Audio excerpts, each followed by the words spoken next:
Assalamualaikum warahmatullahi wabarakatuh. Eh, Bahas dua hal mungkin ya. Yang pertama adalah mengapa kok motor baru itu dianggap eman pakai oli kentrol ya. Banyak loh yang ngomong gini. Terus yang kedua adalah eh, banyak yang bingung antara rekomendasi dicampur oli 2T dengan rekomendasi campur minyak goreng. Mana dulu? Wes menulis buat bahas terpisah aja ya, dua video. Yang sekarang bahas yang mengapa sih oli encer itu kok diasumsikan cocok untuk motor baru.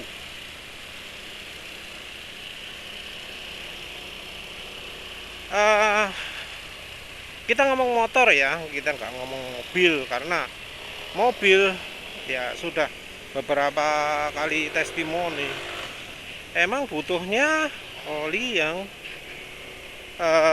encer. Jadi mobil direkomendasi oli encer itu memang ada yang beneran butuhnya encer atau sengaja dirancang biar cocoknya pakai oli encer. Ada itu. Bener. Kalau ada juga yang bohong ya, yang bohong karena desain mesinnya harusnya untuk oli kental tapi di orang-orang dipaksa pakai oli encer. Itu biasanya yang pabrik Jepang ya. Kalau yang pabrik Eropa, pabrik Amerika beda. Encernya beneran encer ya. Bisa beneran pakai encer dan beneran performa paling maksimal pakai oli encer.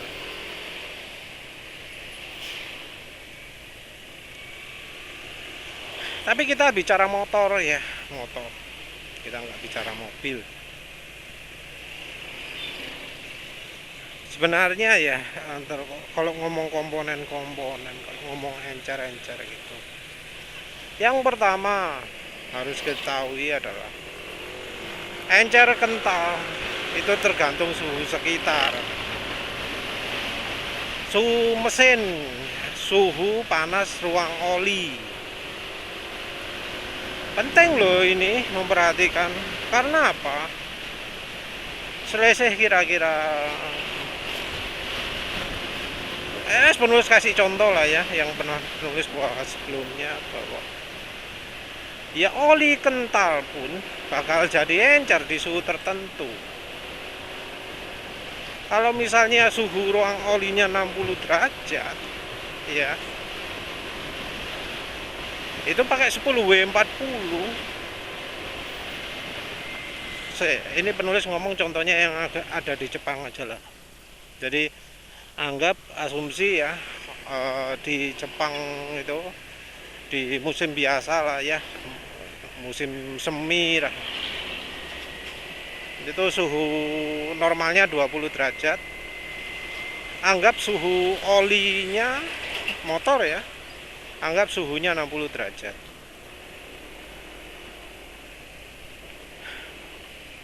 Nah sementara kayak motor penulis ini suhunya pernah penulis ukur 84 derajat.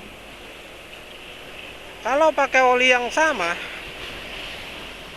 oli yang contoh kalau di Jepang 10W30 encer kan. Nah itu kalau ditaruh di di suhu 84 derajat ya nggak akan seencer yang nggak akan sekental yang di suhu 60 derajat. Ya enggak, olinya akan jauh lebih encer. Untuk bisa mendapatkan kekentalan yang sama dengan suhu di Jepang yang anggap aja olinya 60 derajat, maka harus pakai oli yang lebih kental. Dan kalau kita telusuri ya masuk kategori 20W50 yang sebenarnya cocok.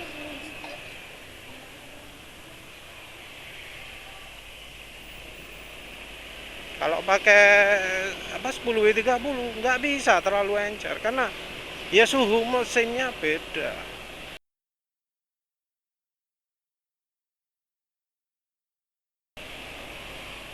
sayang ya, sulit untuk cari informasi berapa sih suhu mesin ketika motor dijalankan itu ya. Apalagi kalau Jepang, mereka jarang nulis dalam bahasa Inggris, nulisnya dalam bahasa Jepang, jadi ya agak susah ya.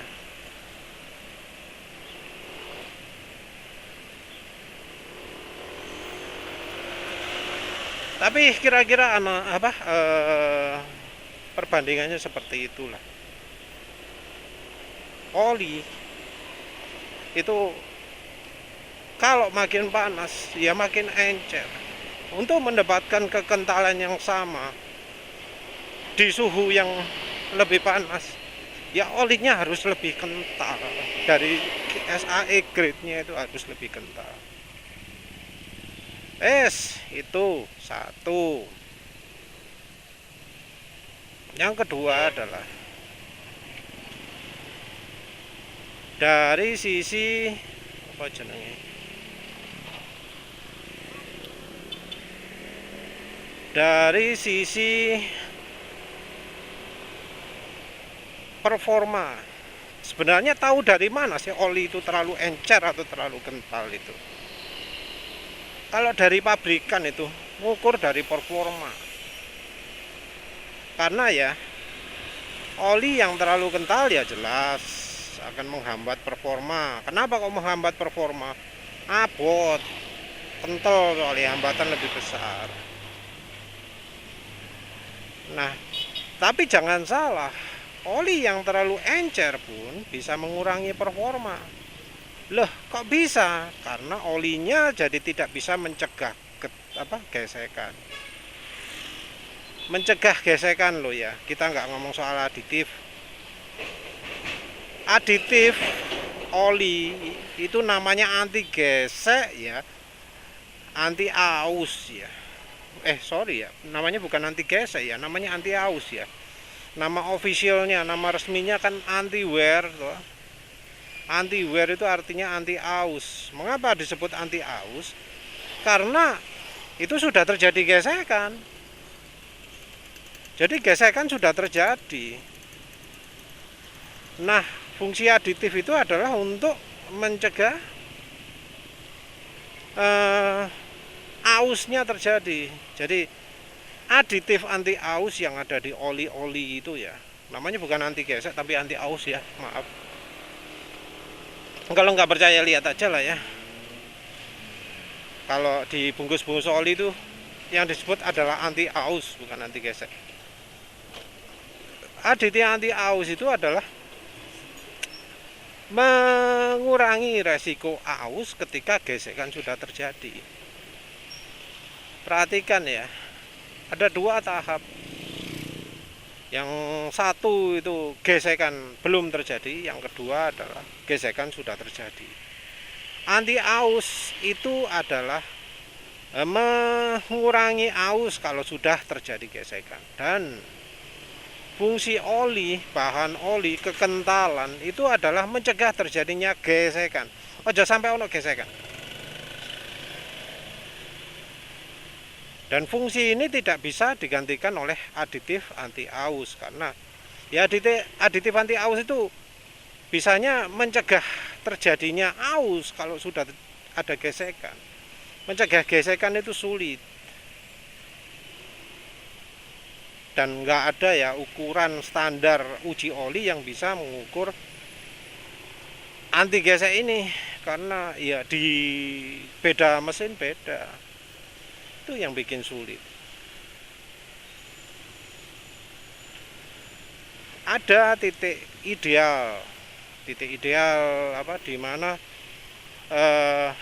oli itu kekentalannya pas. Kalau kekentalan oli pas, maka oli bisa nggak terlalu kental sehingga hambatan olinya masih cukup kecil, tapi nggak terlalu encer juga sehingga mesin ini nggak sampai gesekannya terlalu parah. Jadi gesekan itu hubungannya dengan film strength ya. Anti gesek itu hubungannya dengan film strength. Gesekan itu baru terjadi kalau olinya sudah tidak mampu lagi melapisi karena kena tekanan atau hal lainnya, panas misalnya. Oli yang disebut kuat, film strength-nya kuat itu bisa mencegah gesekan karena bandel banget. Walau kena tekanan tinggi, dia nggak akan gampang pecah. Nah, oli yang film strength-nya lemah, dia akan mudah mengalami gesekan.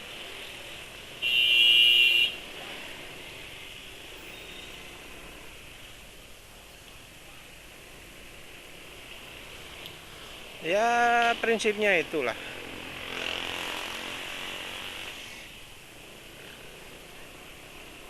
Jadi untuk mengukur performa, ya, untuk mengukur olinya itu sudah pas atau enggak, kita bisa pakai performa motor. Kalau olinya terlalu kental, nggak bisa kencang motornya. Kalau olinya terlalu encer juga nggak bisa kencang motornya karena terjadi gesekan. Dan sebaik-baiknya sehebat-hebatnya aditif oli ya. Maaf.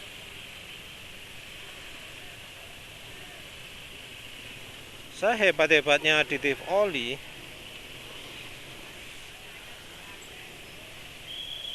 dia nggak bisa mengurangi sampai 0% itu gesekan. Jadi benar, aditif itu kayak MODTC atau JDDP itu bisa mengurangi gesekan. Tapi kalau dilihat dari sisi teori, menguranginya nggak sampai 0. Jadi tetap ada hambatan. Nah, kalau dilihat besar mana hambatan karena kekentalan dibanding dengan gesekan, ternyata lebih besar gesekan. Mungkin aditif itu bisa membuat lebih licin, hambatannya jauh berkurang, tapi berkurangnya cuma 2 kali, 3 kali. Dan pengurangan hambatan 2 atau 3 kali ini masih jauh lebih besar daripada kalau hambatan terjadi karena kekentalan. Adanya ukuran yang pas ini membuat rekomendasi kekentalan antara negara yang musimnya dingin penggunaan motor di cuaca dingin dan cuaca panas itu beda.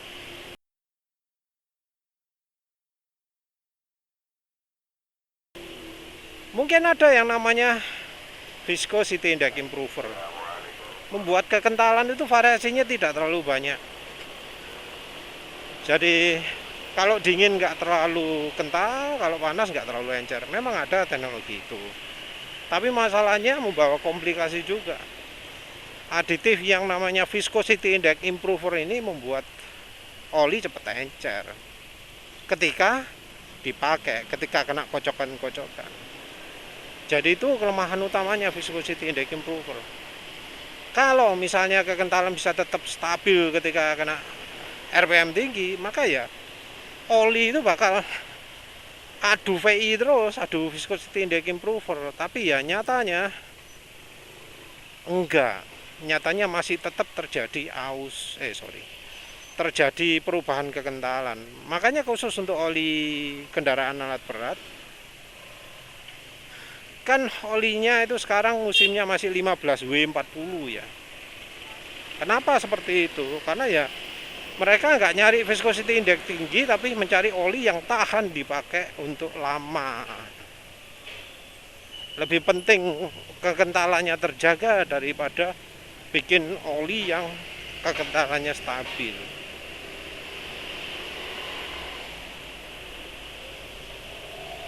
Nah, kita sendiri bisa dengan gampang mengetahui apakah motor itu cocok atau enggak pakai oli encer. Itu dari 2. Yang satu uji performa, yang nomor 2 adalah uji irit. Kalau motor yang ada MED-nya gampang. Tapi ya nyobanya jangan begitu ganti oli langsung coba, atau misalnya seperti di mesin dyno, enggak bisa gitu. Ya motor harus dipakai dulu lah seperti keadaan normalnya. Kalau jarak ke tempat kerja itu 20 km ya pakai dulu lah 10 km sebelum melakukan uji coba. Nah, kalau sudah 10 km gitu ya dipakai, silakan diuji irit olinya, silakan diuji gaspolan olinya. Tentu ada faktor-faktor lain ya yang mempengaruhi ya. Tapi kita lihat faktanya aja lah, faktanya. Motor penulis NMAX ini sering penulis ukur top speednya. Dan top speed motor penulis ini justru lebih kencang kalau pakai oli 20W50 atau 15W50.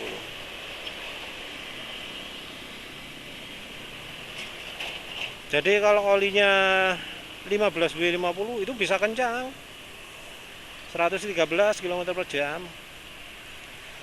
Tapi begitu pakai oli 10W40 ya, penulis nggak pernah coba 15W40, 10W40 nggak bisa segitu. Dari pengalaman nyoba beberapa oli lah ya, top speed paling cuma 108. Padahal Meseran Super, padahal Fastron Techno, padahal Repsol, padahal Bardal 20W50 top speed bisa 113.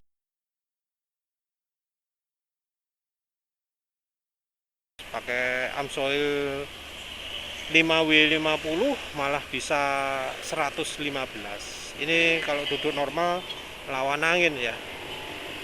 Ya pokoknya kondisi biasa di jalan yang sama ya, di waktu yang sama ya. Bedanya bisa segitu. Faktanya seperti itu.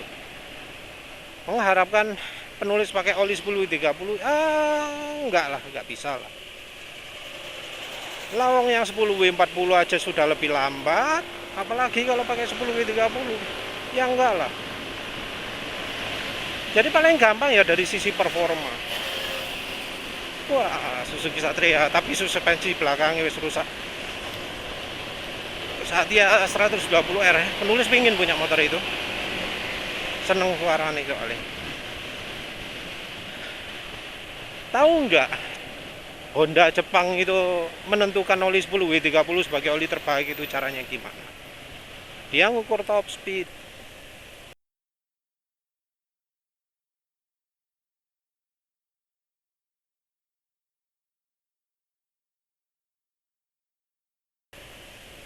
Dia ngukur performa.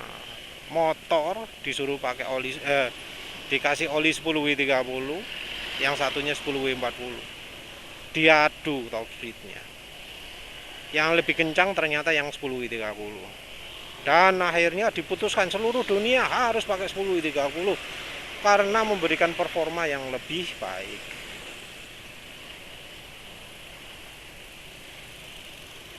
Padahal ya itu Jepang, gak ngerti kenapa orangnya Honda kok gak kepikiran kalau itu dilakukan misalnya di Mandalika hasilnya bakal lain. Kalau ada orangnya Honda yang lihat video ini, ya silahkan lah coba uji oli 10W30 lawan 10W40 lawan 20W50 di Mandalika. Karena kalau di jalan lain dianggap ya kurang standar ya. Mandalika wis standar dunia. Wes disuruh kebut-kebutan atau uji 0-100 atau apalah wis ujian nang kono. Motornya juga enggak sekedar baru dinyalakan, minim jalan 5 lap gitulah. 5 lap baru diuji. Ojo dalam keadaan mesin dingin, enggak fair ya. Enggak sesuai realita. Coba dah uji. Kalau penulis sudah sering ganti-ganti oli ya. Sudah sering penulis tunjukkan ini loh top speednya segini gitu ya. Itu. Jadi walau motornya baru sekalipun, Tetap tergantung daerahnya. Kalau daerahnya dingin ya silahkan 10W30 lah, cuacanya sedingin Jepang. Tapi kalau panas kayak dekat penulis ini ya ojo lah. Kalau nggak percaya coba sendiri.